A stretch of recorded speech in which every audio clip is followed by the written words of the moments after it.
ओम श्री गुरु सत्ताय नमः। सभी को प्रणाम। सद्गुरु ही संसार वृक्ष पर आरूढ़ जीव का नरक सागर में गिरने से उद्धार करते हैं। नमन उन श्री गुरु को जो अपने शिष्य के लिए ब्रह्मा, विष्णु, महेश्वर होने के साथ स्वयं परब्रह्म परमेश्वर हैं। शिव रूपी उन सद्गुरु को नमन करना शिष्य का परम कर्तव्य है, जो समस्त विद्याओं का उदय स्थान और संसार का आदि कारण है और संसार सागर को पार करने के लिए सेतु हैं।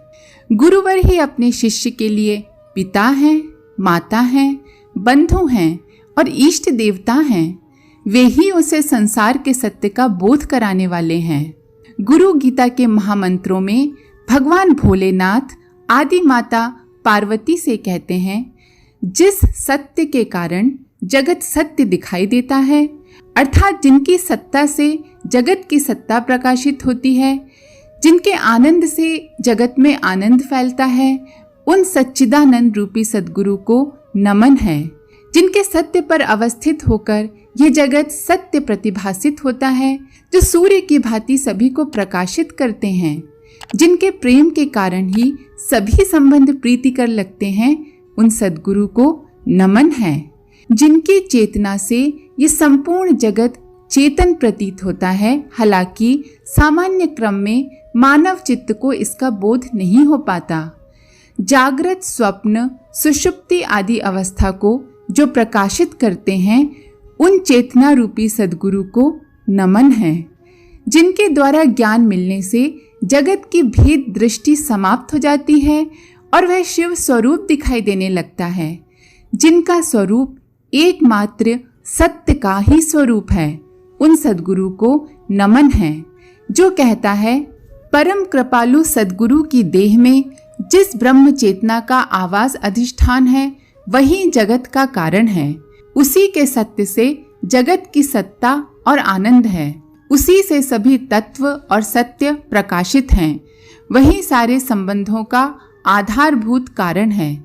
चेतना की सभी अवस्थाएं सद्गुरु चेतना से ही चैतन्य हैं। गुरु ही शिव है, वही विश्व रूप है। उनके स्वरूप को जानना अति कठिन है। कोरे बुद्धि परायण लोग भला उनकी महिमा को क्या जाने। जो उनके लौकिक क्रियाकलापों को देखकर समझकर ये कहता है कि मैं जान गया, वो तो उन्हें बिल्कुल भी नहीं जानता। पर जो भक्तिपूर्ण हृदय से उन्हें समर्पित हो जाता है और कहता है, हे प्रभु, मैं अज्ञानी आपको भला क्या जानूं, वही उन्हें जानने का अधिकारी होता है। गुरु ही ब्रह्म है, उन्हें जानकर सब कुछ जान लिया जाता है। गुरु को नमन ही शिव शक्ति और सृष्टि को नमन है। श्रद्धा परिपूर्ण और परिपक्व न हो तो सद्गुरु को सामान्य मानव समझने की भूल होती रहती है। श्रद्धा और समर्पण की सघनता में ही ये रहस्य समझ में आता है कि गुरुदेव मूर्त महेश्वर हैं। गुरु चेतना को नमन ही ब्राह्मी चेतना को नमन है। भगवान भोलेनाथ स्वयं कहते हैं कि यदि शिव स्वयं क्रुद्ध हो जाएं, तो भी शिष्य की रक्षा करने में सद्गुरु समर्थ हैं। परंतु यदि गुरु रुष्ट हो गए तो महारुद्र शिव भी शिष्य की रक्षा नहीं कर सकते। इसलिए सब तरह की कोशिश करके श्री गुरु की शरण में ही जाना चाहिए। सद्गुरु चेतना एवं ब्राह्मी चेतना सर्वथा एक है। अपने गुरु कोई और नहीं, स्वयं देहधारी ब्रह्म हैं। इसे अधिक सुस्पष्ट ढंग से समझने के लिए एक सत्य घटना का उल्लेख करना संभवतः उपयुक्त होगा। ये घटना बंगाल के महान संत विजय कृष्ण गोस्वामी एवं उनके शिष्य कुलदानंद ब्रह्मचारी के संबंध में है। महात्मा विजय कृष्ण गोस्वामी योग विभूतियों से संपन्न सिद्ध योगी थे। उनका संत जीवन अनेकों संतों व महान देशभक्तों के लिए प्रेरक रहा है। उनके शिष्यों ने न केवल साधना जीवन में आश्चर्यजनक उपलब्धियां अर्जित की, अपितु कईयों ने राष्ट्रीय स्वाधीनता के लिए बढ़ चढ़कर भागीदारी भी निभाई। इन शिष्यों में कुलदानंद ब्रह्मचारी उनके ऐसे शिष्य थे जिन्होंने अपने तप और योग साधना से न केवल स्वयं को बल्कि अनेकों के जीवन को प्रकाशित किया। कुलदानंद ब्रह्मचारी ने अपनी डायरी में कई रहस्यमय साधना प्रसंग की चर्चा की है। ऐसी एक चर्चा उनके जीवन के उस कालखंड की है जब वो गहरे साधना संघर्ष से गुजर रहे थे।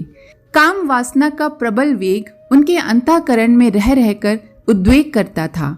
समझ में नहीं आता था क्या करें, कैसे निपटें इस काम रूपी महाअसुर से।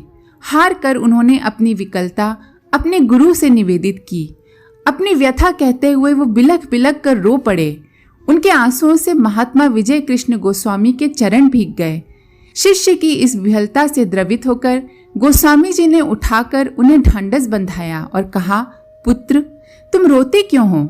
गुरु के रहते उसके शिष्य को असहाय अनुभव करने की कोई जरूरत नहीं है।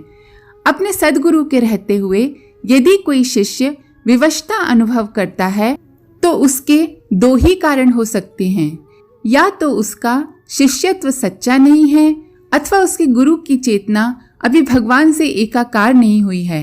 अपनी बातों को कहते हुए विजय कृष्ण गोस्वामी उठकर खड़े हो गए और दीवार पर लगी अलमारी से अपनी एक छोटी फोटो कुलदानंद को थमाई और बोले, बेटा तुम शिव भाव से इस फोटो की नित्य पूजा करना। तुम्हें अपने जीवन की आंतरिक व बाह्य आपदाओं से सुरक्षा मिलेगी।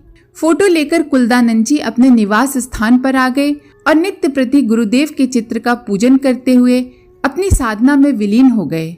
साधना काल में ध्यान के पलों में एक दिन उन्हें अंतर्दर्शन हुआ कि सुषुम्ना नाड़ी में अपनी चेतना के एक अंश को प्रविष्ट कर गुरुदेव उनकी चेतना को ऊपर उठा रहे हैं।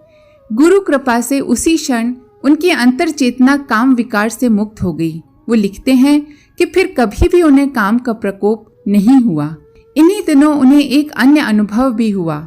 एक दिन साधना करते समय उनके कमरे की छत गिर पड़ी। जिस ढंग से छत गिरी उस तरह उन्हें दबकर मर जाना चाहिए था, परंतु आश्चर्यजनक ढंग से जिस स्थान पर वे बैठे थे उस स्थान पर छत का मलबा अधर में ही लटका रह गया। गुरु कृपा को अनुभव करते हुए पहले वो उठे, फिर अपने गुरु के चित्र को उठाया और बाहर आ गए और इसी के साथ पूरी छत गिर गई। तब उन्हें ध्यान आया अपने गुरु का कथन जो उन्होंने फोटो देते हुए कहा था, पुत्र मेरा ये चित्र तुम्हें आंतरिक व बाह्य विपत्तियों से बचाएगा। और सचमुच ऐसा ही हुआ। गुरु कृपा से शिष्य को सब कुछ अनायास ही सुलभ हो जाता है। आज के लिए इतना ही। आप सभी का धन्यवाद। ओम शांति।